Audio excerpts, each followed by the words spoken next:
तो स्वागत है आपका इस बुलेटिन में। मैं आपके साथ एज़िन फातिमा। इस बीच देहरादून से खबर मिल रही है, उसका रुख कर लेते हैं। दरअसल कोरोना पर लगातार रख रहे हैं नजर सीएम तीरथ सिंह रावत। प्रदेश में कोरोना की स्थिति की समीक्षा कर रहे हैं तीरथ सिंह रावत। वरिष्ठ अधिकारियों के साथ सचिवालय में कर रहे समीक्षा।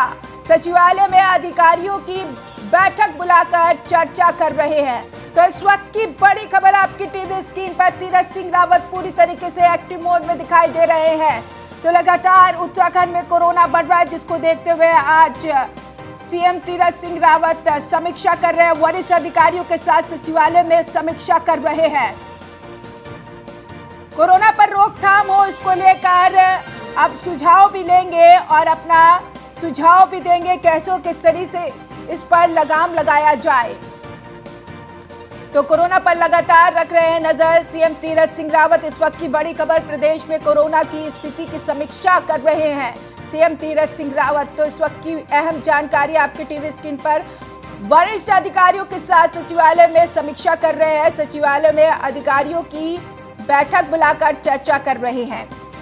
तो मौजूदा स्थिति क्या है कोरोना की, इसको लेकर भी चर्चा कर रहे हैं तीरथ सिंह रावत। तमाम अधिकारी मौजूद है वहां पर, अधिकारियों को तमाम जिम्मेदारियां भी देंगे, दिशा निर्देश भी दे चुके हैं पहले भी और अब भी देंगे।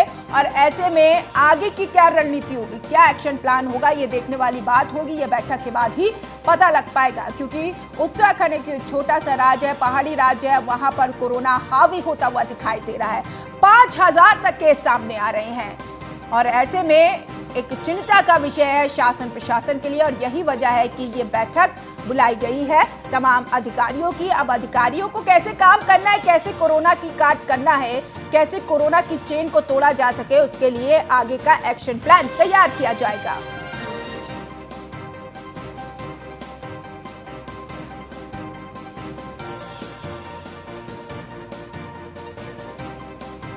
फहीम तन्हा रेजिडेंट एडिटर जुड़ गए हैं जानकारी के साथ।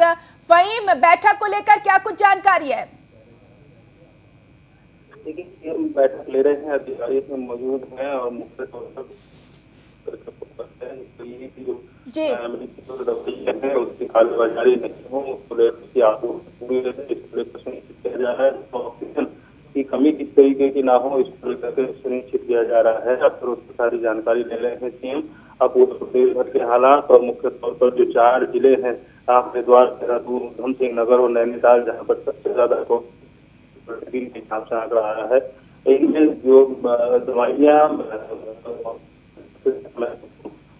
ऑक्सीजन की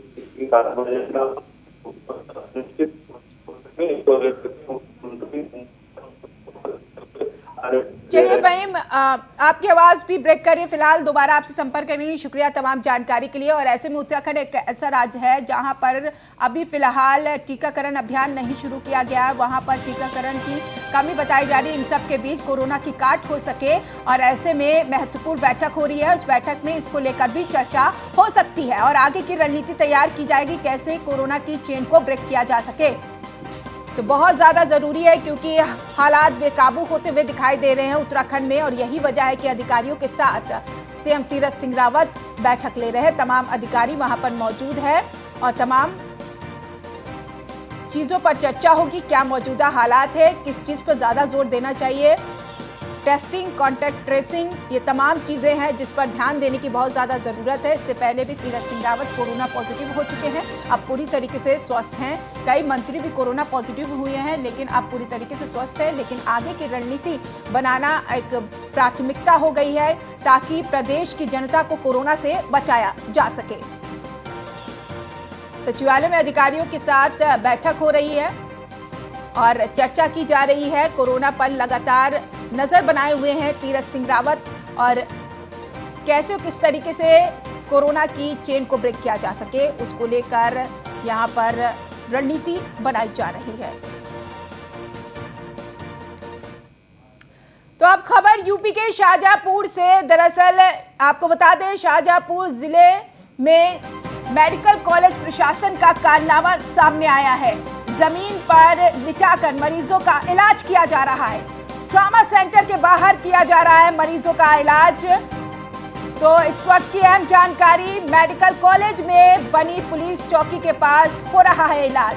पूरे शहर में ऑक्सीजन न मिलने से हाहाकार मचा हुआ है। खबर ये शाहजहांपुर के सीएमएस और प्राचार्य नहीं उठा रहे हैं फोन, ये जानकारी मिल रही है। कोरोना संक्रमण से शहर में हालात बेकाबू हो रहे हैं।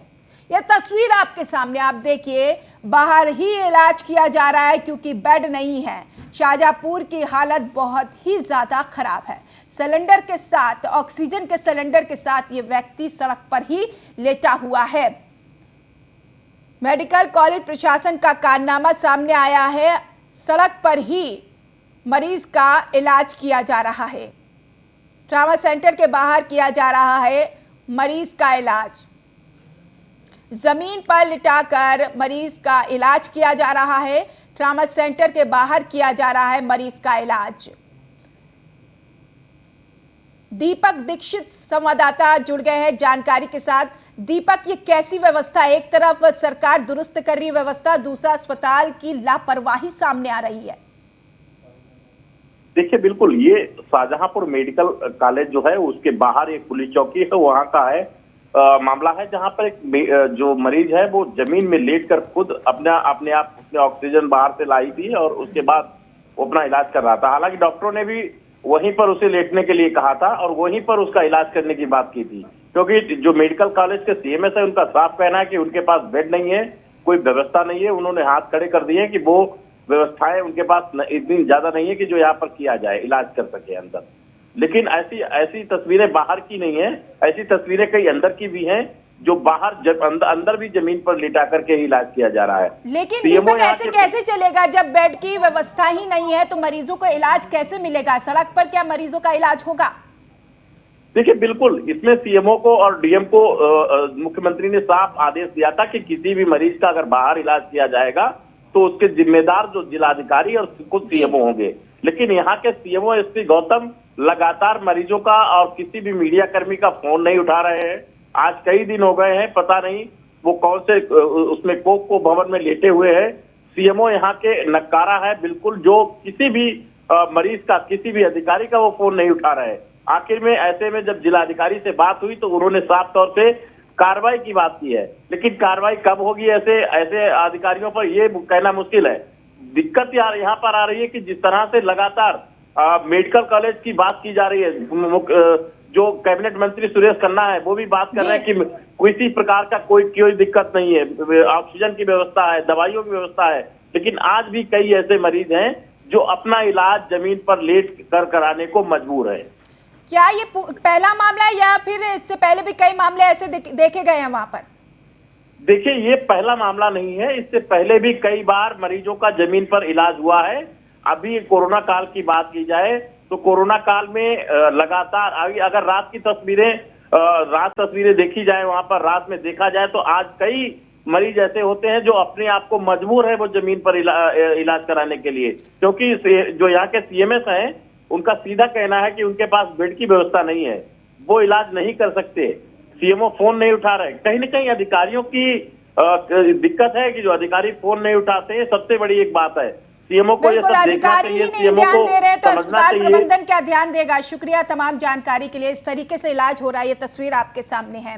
तो ऐसे में कैसे मरीज ठीक होंगे? बढ़ेंगे आगे। आगरा से खबर है। दरअसल आगरा में कोरोना के मामले बढ़ रहे हैं। बढ़ते मामले को लेकर 3 दिन के वीकेंड लॉकडाउन का ऐलान किया गया है और ऐसे में आपको बता दें, जिसके बाद लॉकडाउन का असर आगरा में देखने को मिल रहा है। बाजार पूरी तरह से बंद है। पुलिस लगातार सड़कों पर नजर बनाए हुए हैं। लोग अनावश्यक काम से बाहर निकल रहे हैं, उन पर पुलिस द्वारा कार्रवाई की जा रही है। एक रिपोर्ट देखिए। आगरा में बढ़ते कोरोना मामले को लेकर 3 दिन का पूर्ण रूप से लॉकडाउन करने का भी आदेश पारित किया गया है।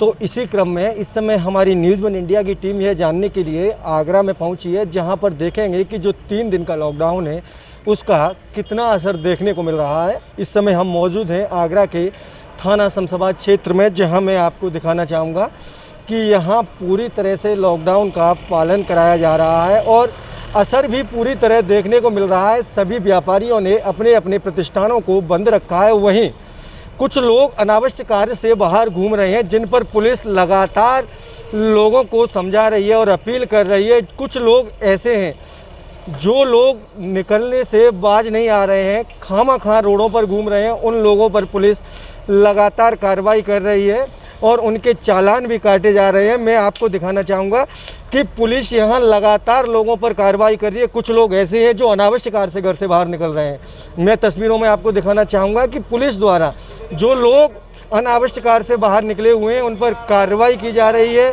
लोगों से यही अपील की जा रही है कि आप घर में रहें और सुरक्षित रहें। कहीं ना कहीं जो कोरोना संक्रमण की चेन है उसको तोड़ने के लिए हमें सरकार की गाइडलाइंस का पालन करना होगा और घर पर ही रहना होगा। लेकिन कुछ लोग हैं जो सरकार की गाइडलाइंस का उल्लंघन करते हुए दिखाई दे रहे हैं। आगरा से न्यूज़ वन इंडिया के लिए संदीप शर्मा।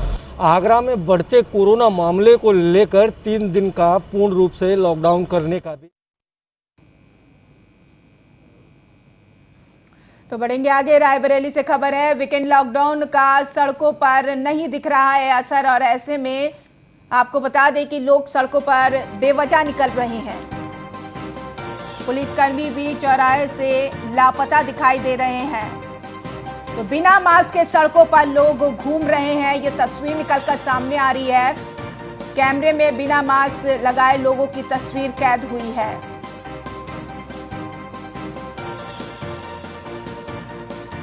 रायबरेली में जागरूकता की कमी दिख रही है। न्यूज़ वन इंडिया ने ग्राउंड जीरो से रियलिटी चेक किया है।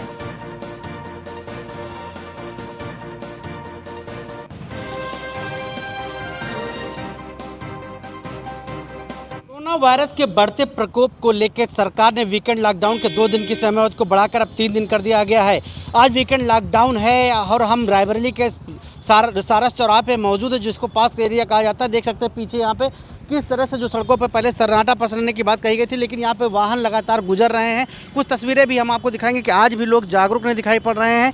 कुछ भाई साहब लोग यहाँ बैठे, इनसे बात कराएंगे आपको कि किस तरह से आज वीकेंड लॉकडाउन का जो है पहला दिन है, जो है आज किस तरह सड़कों पर लोग निकल रहे हैं और क्या पालन कर रहे हैं। देख सकते हैं कुछ लोग बैठे भी मास्क नहीं लगाए हैं लोग भी, तो किस तरह से लापरवाही कर रहे हैं, जागरूकता के अभाव। क्यों भाई साहब कि मास्क नहीं लगाए, क्या कारण है? मास्क लगाएगा तो रख के ना, पूरा खुला हुआ है, डर नहीं लगता क्या कोरोना से? नहीं मेरे को डर नहीं लगता। नहीं लगता? हाँ। क्या मैसेज देना चाहेंगे आप? हम एकदम मस्त हैं, फर्स्ट क्लास हैं, हाँ, एकदम टकाटक हैं। मतलब सरकार का भी भय नहीं ना, कोरोना वायरस का भय है आपको? हाँ, हमका का भय नहीं है। हाँ। देख सकते हैं मतलब किस तरह से भाई साहब भी बता रहे हैं, ना इनको सरकार का भय है, ना जिला प्रशासन का भय है, ना इनको कोरोना का भय है। तो इस तरह की कई से तस्वीरें अब यहाँ पे देखिए। कुछ लोग जो है हलवाई हैं, वो भी अब अपने गंतव्य तक जाने के लिए यहाँ पे खड़े हैं। सड़कों पर लगातार देख सकते हैं वाहन किस तरह से गुजर रहे हैं। तो कहीं ना कहीं रायबरेली में वीकेंड लॉकडाउन के पहले दिन का नज़ारा आज इस तरह देखने को मिला कि लोग जो है सड़कों पर बाकायदा फर्राटा भर रहे हैं और गुजर रहे हैं। इधर ना कोई देखने वाला ना कोई सुनने वाला। तो रायबरेली के नज़ारे जो है भयावह दिखाई पड़ रहे हैं। कल भी कई तस्वीरें हमने आपको दिखाई थी कि बाज़ारों में लोग मास्क नहीं लगाए थे, लेकिन सड़कों पर वीकेंड लॉकडाउन में सरकार ने बैन रखा है कि कोई सड़कों पर नहीं निकलेगा बगैर काम के, बगैर ज़रूरी काम के। सुरक्षा व्यवस्था के नाम पर यहाँ पर कुछ नहीं देखने को मिलेगा। देखिए ऑटो जा रहा है लगातार, देख सकते हैं कि बाकायदा जो है सड़कों पर लोग बगैर मास्क के घूम रहे हैं। तो कहीं ना कहीं जो है आज भी जागरूकता का अभाव है, लोगों के अंदर जागरूक नहीं हो पा रहे हैं। तो आखिर सरकार लगातार सख्ती कर रही है और बता रही है कि आप लोग जागरूक रहिए, कोरोना वायरस से तभी बचाव हो सकता है। 2 गज की दूरी, मास्क जरूरी, लेकिन सड़कों पर ना 2 गज की दूरी दिखाई पड़ रही है, ना मास्क जरूरी दिखाई पड़ रही है। रायबरेली का जिला प्रशासन जागरूकता के नाम पे फेल दिखाई पड़ रहा है, क्योंकि सड़कों पर न तो कोई पुलिसकर्मी मौजूद है। पुलिसकर्मी मौजूद होते तो जो लोग सड़कों पर फर्राटा भर रहे हैं उनको रोक के पूछताछ करते, लेकिन कोई भी पुलिसकर्मी न होने से लोग लगातार सड़कों पर फर्राटा भरते हुए दिखाई दे रहे हैं। Rohit Mishra, news one India, Raebareli. खबर है रायबरेली से। दरअसल रायबरेली में कोरोना जांच के नाम पर चल रहा है काला खेल। कोरोना नेगेटिव रिपोर्ट बनाने की आड़ में जारी है खेल और ऐसे में रुपए दो और कोरोना की नेगेटिव रिपोर्ट बनाओ, ऐसे में ये जानकारी मिल रही है। न्यूज़ वन इंडिया के हाथ लगा है घूसखोरी का वीडियो। तो घूसखोरी का वीडियो न्यूज़ वन इंडिया के हाथ लगा है। सलोन पीएचसी में 1,500 से 2,000 रुपए में नेगेटिव रिपोर्ट बनाया जा रहा है।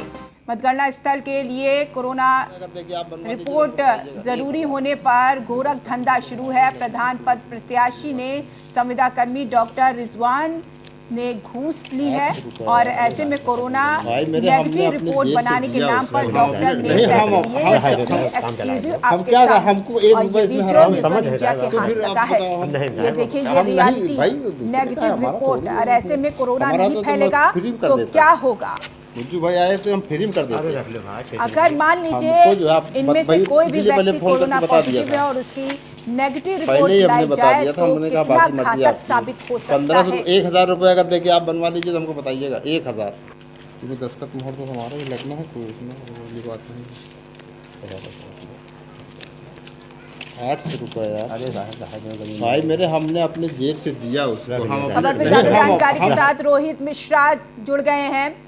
रोहित, ये तस्वीर क्या कह रही है? ऐसे में अगर कोई भी पॉजिटिव व्यक्ति के पास नेगेटिव रिपोर्ट आती है तो कितना घातक साबित होगा ये? जी बिल्कुल, लगातार चाहे यूपी गवर्नमेंट की बात कर लीजिए या फिर रायबरेली का जिला प्रशासन की बात कर लीजिए, लगातार वो जो है वो बात कर रही है कि कोरोना वायरस को कैसे रोका जा सके, उसकी भयावता को कैसे रोका जा सके। वहीं पे जो है मतगणना के लिए जो भी प्रत्याशी हैं, प्रधान पद प्रत्याशी या फिर उनके जो समर्थक, उनको कैसे जो मतगणना स्थल तक पहुंच जाए, उनके लिए कोविड की जांच अनिवार्य कर दी गई थी। उसी की आड़ में रायबरेली में बड़ा खेल खेला जा रहा है। रायबरेली में कोविड की जांच के नाम पर जो है पैसे वसूले जा रहे हैं कि कोविड के बगैर जांच की उनको निगेटिव की पर्ची थमाई जा रही है और बाकायदा उनसे 1500 से 2000 रुपए लिए जा रहे हैं। एक ऐसा ही वीडियो न्यूज़ इंडिया के हाथ लगा है जो सलूस पीएसटी का बताया जा रहा है, जहाँ पे जो है संविदा कर्मी डॉक्टर रिजवान जो है कोविड के बगैर जांच की निगेटिव रिपोर्ट दे रहे हैं और बाकायदा जो है जिसकी निगेटिव रिपोर्ट दे रहे हैं उससे पैसे ले रहे हैं। ये पूरे वीडियो में वो पैसे लेते कैद हो गए हैं। जो न्यूज़ इंडिया के हाथ लगा वीडियो, फिलहाल ये वीडियो सामने आने के बाद जो है जिला प्रशासन में हड़कंप मच गया, लेकिन अभी तक कोई भी अधिकारी इस पर कुछ बोलने को तैयार नहीं है। शुक्रिया तमाम जानकारी के लिए रोहित। तो अभी कोई भी अधिकारी इस पर बोलने को तैयार नहीं है, लेकिन जांच का बिल्कुल विषय है। इस तरीके से अगर नेगेटिव रिपोर्ट बनाया जाएगा तो कैसे हालात पर काबू पाया जाएगा, ये बड़ा सवाल उत्पन्न होता है। बुलंदशहर से खबर मिल रही है, पंचायत चुनाव की काउंटिंग के लिए लंबी कतार। काउंटिंग में एग्जिट बनाने के लिए अस्पताल में लगी भारी भीड़ और ऐसे में कोविड की जांच कराने के लिए अस्पताल में भीड़ उमड़ी हुई है। तो ऐसे में एजेंट बनाने के चक्कर में लोग कोरोना की गाइडलाइन भूले। सरकारी अस्पताल में सोशल डिस्टेंसिंग की धज्जियां उड़ाई जा रही हैं। जिला प्रशासन की ओर से नहीं किया गया कोई भी इंतजाम। तो अहम जानकारी आप तक पहुंचाई जा रही है। पंचायत चुनाव की काउंटिंग के लिए लंबी कतार लगी हुई है। तो ऐसे में बता दें आपको कि काउंटिंग के लिए यहाँ पर एजेंट बनाने के लिए अस्पताल में लोग पहुंचे हुए और भारी भीड़ है।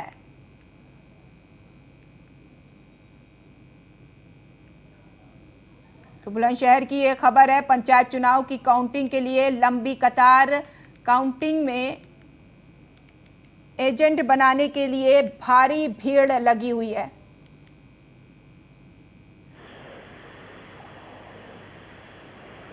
अशोक कुमार संवाददाता इस खबर पर जानकारी के साथ जुड़ गए हैं।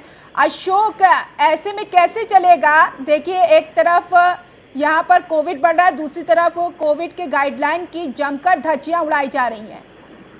बिल्कुल, मैं आपको बताता हूँ, ये तस्वीर बुलंदशहर के पास स्वास्थ्य केंद्र की है, जहां काउंसलिंग को लेकर जो अपने एजेंट हैं, प्रत्याशियों के एजेंट हैं, वो अपनी कोविड की टेस्ट के लिए एक रिपोर्ट अपनी बनवा रहे हैं। तो आज देख सकते को सोशल डिस्टेंस की धज्जियां उड़ाई जा रही हैं और कुछ ही दूरी पर यहाँ पर थाना पड़ता है।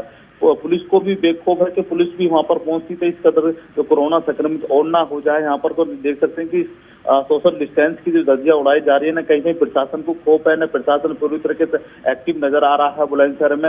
इस कदर जो भीड़ जुट रही है तो कहीं ना कहीं दुगने कोरोना संक्रमित नहीं हो जाए ये जो पेशेंट बड़ा सवाल है। वीकेंड लॉकडाउन भी और ऐसे में वहां पर कोई भी पुलिसकर्मी मौजूद नहीं है ताकि नियमों का पालन करा सके। ये तस्वीर भी बयां कर रही है कि इस कदर लोग भी ख्याल नहीं कर रहे हैं।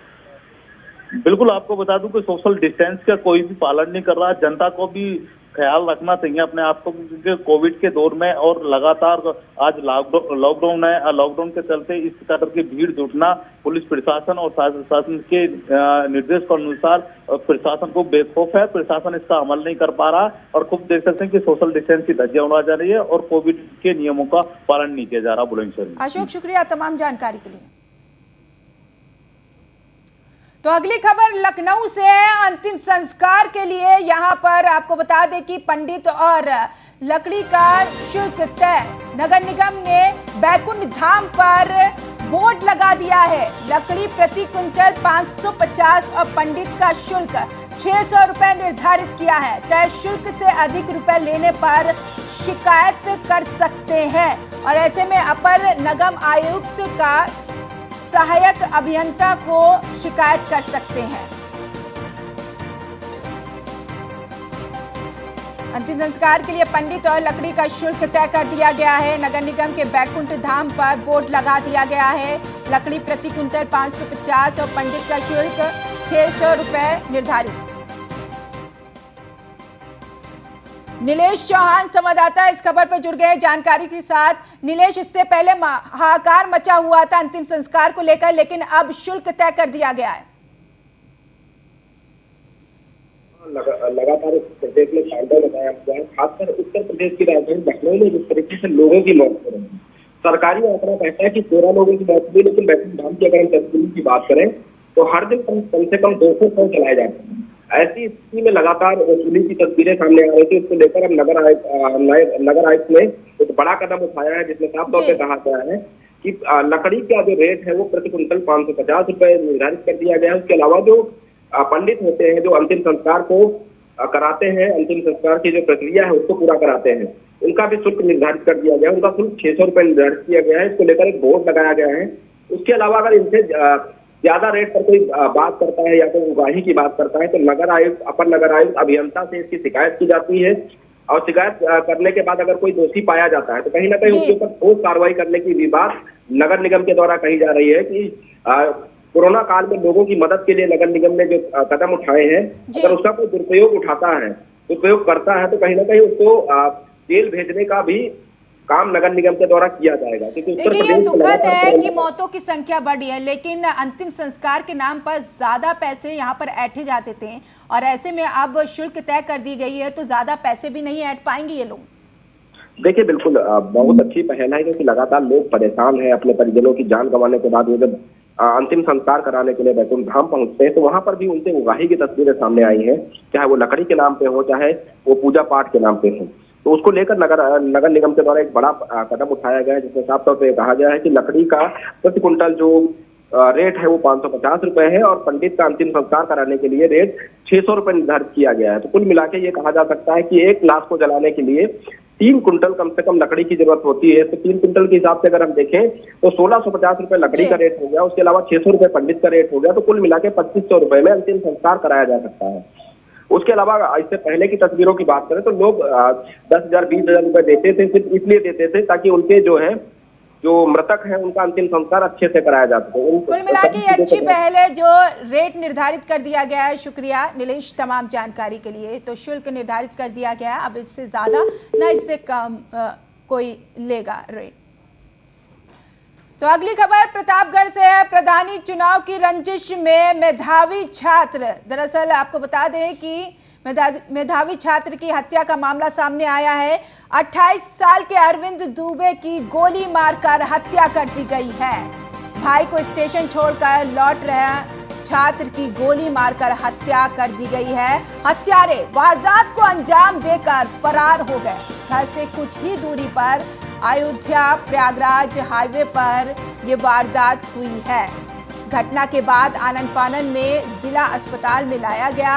अस्पताल में डॉक्टरों ने उसे मृत घोषित कर दिया। फिर उसके बाद हंगामा शुरू हो गया।